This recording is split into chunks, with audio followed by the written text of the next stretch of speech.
The cry came at sunrise, thin and desperate. Misha, a farm dog, lifted her head from the straw.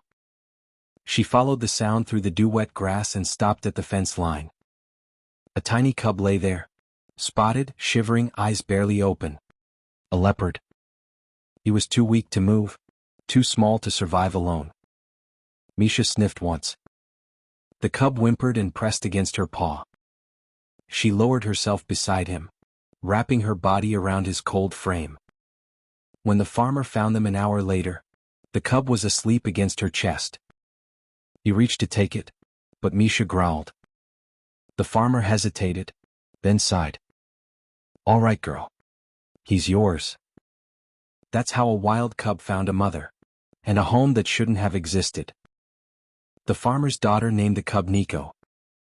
He drank milk from a bottle, followed Misha everywhere, and slept with his nose tucked under her tail. She taught him when to eat, when to rest, and how to play without hurting anyone. When other dogs barked, she stood guard until they quieted.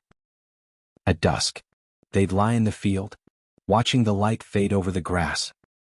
Sometimes he'd paw at her ear, and she'd nudge him back, patient as ever.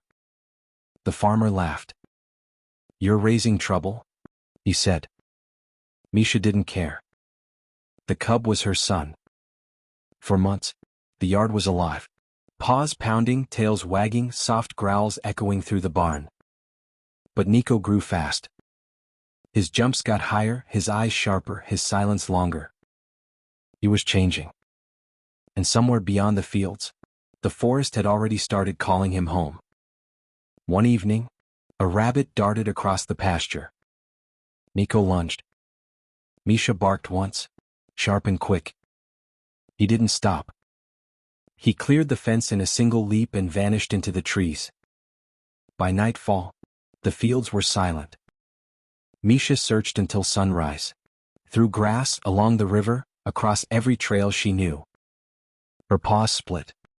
Her bark broke into a rasp. Nothing answered. When daylight came, she kept moving. Nose low.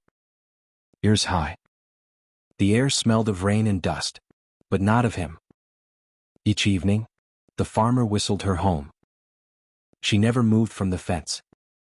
She stopped eating. Slept less. Spent hours staring at the tree-line. Every gust of wind made her ears lift. Every rustle made her stand. Sometimes she barked once, sharp and quick, as if answering a sound only she could hear. Then she'd sit again waiting. The farmer tried to comfort her. "He's wild now, girl," he said softly. "He belongs out there."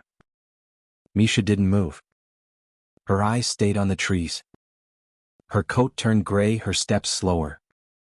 The farmer built her a bed near the porch where she could see the field.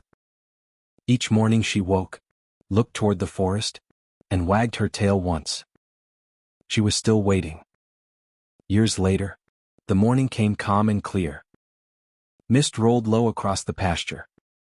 The air was cool, carrying the smell of wet grass and wood smoke from the farmhouse. Misha lay half asleep by the porch.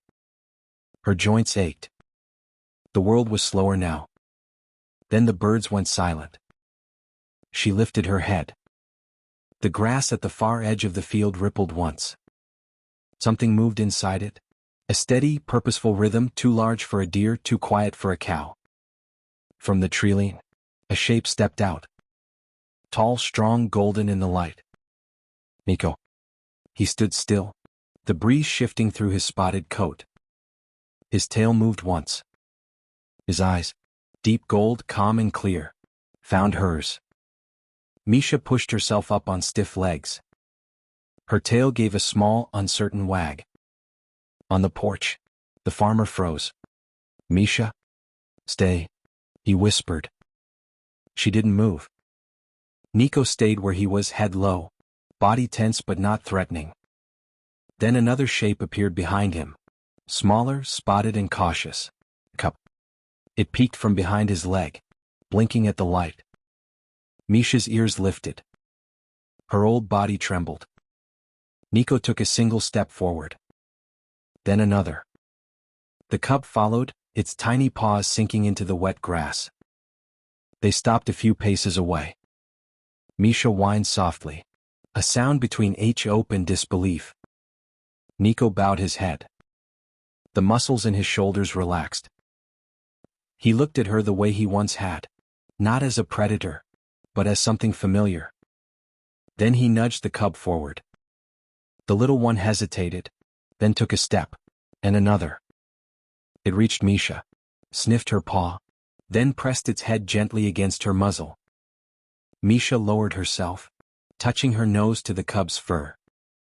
The cub leaned closer, comforted by her warmth. The farmer stood frozen, eyes wet, the morning light bright against his face.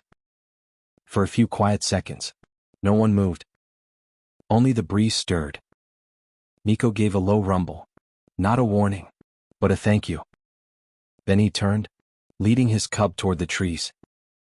At the forest's edge, he looked back once. Misha wagged her tail.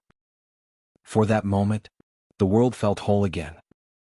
The farmer knelt beside Misha, his knees pressing into the damp earth. "You did good, girl," he whispered, his hand resting on her back. Her fur was cold from the morning dew. She didn't move, but her head stayed turned toward the trees. By sunrise, she was gone, peaceful, still facing the forest that had taken and returned her son. The farmer sat there for a while, listening. The air was still. The house creaked in the distance, the rooster slow to call. When he finally stood, the sky was pale gold. He carried her gently to the shade near the porch, laying her down on her blanket. The old collar around her neck caught the light, dull and worn smooth from years of waiting. He stayed beside her until the sun climbed higher, wiping his face with the back of his sleeve. Then he walked to the fence line. Something caught his eye near the mud by the posts. Fresh prints, pressed deep into the soft ground. 3 sets. 2 large. 1 small. They circled the yard once before heading toward the open field. The farmer crouched, brushing dirt from the edges of the tracks. He smiled faintly. He finally came home," he said under his breath. The farmer stayed there, listening to the low call roll across the fields. Then he turned toward the house, the echo still in his ears.